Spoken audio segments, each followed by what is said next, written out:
Hi, I'm Chuck, KK6USY. Welcome to Hamrio Ventures. I just purchased a charger for a box that I built for my son, which has a little 50 amp battery, solar, and all that stuff. And before I give it to him, I want to actually do a little review of this thing. It's called the Nexpeak NC301, and here it is. Pretty good little charger, not super expensive.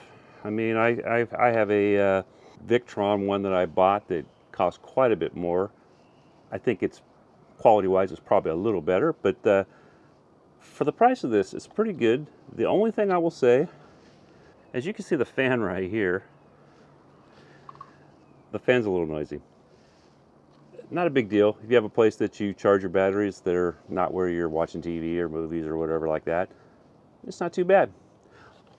Let's check it out, hook it to a battery, and just see how it does. Let's do it. This is the Nexpeak NC301. It's a 20 amp fully automatic battery charger and maintainer.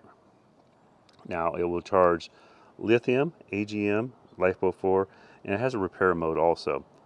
It does 5, this is on 12 volt, 5, 10, and 20, and then it's 3, I'm not sure what, 5 and 10 amps on 24 volts. So it'll do 12 volts and 24 volts.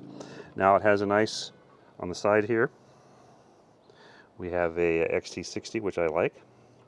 Nice connectors that don't come loose. On the other side, we've got basically a regular type of a 120 hookup. I'm gonna try and set this up so you can see it. Like it's, I'm trying to get the angle right. I'll plug it in. Let me plug it in. It goes to a self-check mode, so it checks the battery and checks out what the charge of the battery is, and then it starts charging. Okay, so there we go. We're plugged in. Let me turn it to where you can see it, hopefully. It says off. Now it just came on. It's going through the thing checking the battery charge. So it's going to tell us where the battery charge is, and it's pretty accurate from what I've noticed so far. So basically we're about a little less than 50% charged. We are on 5 amps. So it shows 32 degrees Celsius, 13.6 volts, and 4.9 amps. That's on the 5 amp. Let's go ahead and we're going to kick it up. Now I want you to, let me put the microphone close to it for you guys. The only thing on this thing is the fan is a little loud. So I'm going to put this is about 2 feet away. So you can hear it. Okay. I'm going to go to 10. The fan goes up. And now let's put in 9.9 amps. And we're going to go to 20. And because the temperature, it was already actually ramped up a little bit, so it didn't really go up so far on the 20, put 16.7 in. And as you can see, the battery's already moved up 1 notch. So other than the noise, hang on a second. So other than the fan noise, I really like this. It works really well.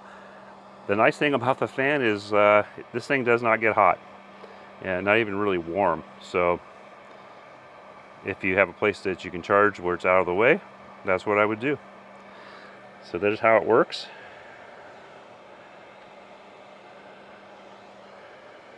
And we're going to go back down. You can hear the fan goes down. All right. I'm going to hook this battery back up to solar and do it for free, but just wanted to show you how this thing works. It's a really nice one and is pretty reasonably priced. Hate to say cheap, but it's reasonable. All right, little bonus for you guys. I'm going to show you the inverter that I purchased for this. Now, I don't think he's going to really use the inverter much, so I didn't even buy a sine wave one. Actually, didn't even think about it at the time. It's just something that he can charge little things with. It's an Allwei, ALLWEI. It's a 300 watt power inverter. It will peak at 600 watts, but it's 110 plus or minus 10%. Dual USBs, I'll show those to you in a second. They are 5 volt, 4.8 amps. So I may, somewhere around 4 inches from the end up putting a power pole to power pole. That way he can use the power pole thing on here if he is using the fridge with this thing. This is the box I built for my son. There's a video on that too, guys, if you want to check that out. Now on the end here, you can see it has two USBs. It says 2.4 amps each. There's two 110s there, and a little light that shows you that it's on. So let's plug it in.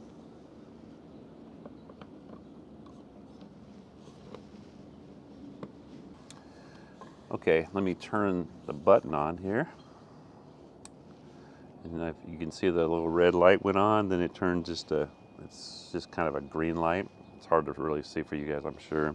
What I have is this heat gun that I use for a lot of my electrical stuff that I do for doing heat shrink and stuff. This may kill it, I don't know. So we'll find out. I don't really know what the output is. There's no markings on this thing to tell me. I'll just plug it in here. And just as a note, the fan is running. It's not very loud. You guys probably can't even hear it. This will be way noisier. And I just couldn't find any specs on this thing. Let's turn it on. We have 13.5 volts right now. Wow. I'm impressed that it actually works. Now this has a 50 amp hour battery inside. Say he's going to do some electrical work, has to fix something on his truck on the road, and he has this. If he has something like this, he could use some heat shrink and heat shrink it. But yeah, I'm surprised it actually works. It ran for quite a while there too. I did actually hook a little computer to it also. Probably didn't take a whole lot to charge that because it's actually a 12 volt computer, but it did work. No problems at all. And the computer didn't not like it. So I'm going to turn the button off here, and we'll see if anything. The light went red for a second, then went off. The fan went off, and we're back to 13.3. Let's just see if it takes anything off. There's back on. Yeah, at idle really isn't pulling anything to change the battery voltage. I just want to show this, like a little quick bonus. There will be a link to this also down in the description if you're interested in it. Something to throw in your car, and if you just need some 110 power, you have it.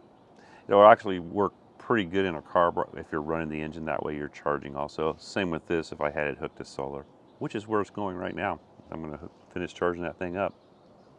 All right, so I hope this video was of help to anybody looking for a charger. It's a pretty good little charger, and yeah, it works pretty well. Not super expensive. I will have a link down in the description if you guys are interested. As an Amazon affiliate, I do sometimes receive a commission at no cost to you. So, hey, if you want to help the channel, buy it off my link, please. I've used this on quite a few batteries so far, and it's worked really well.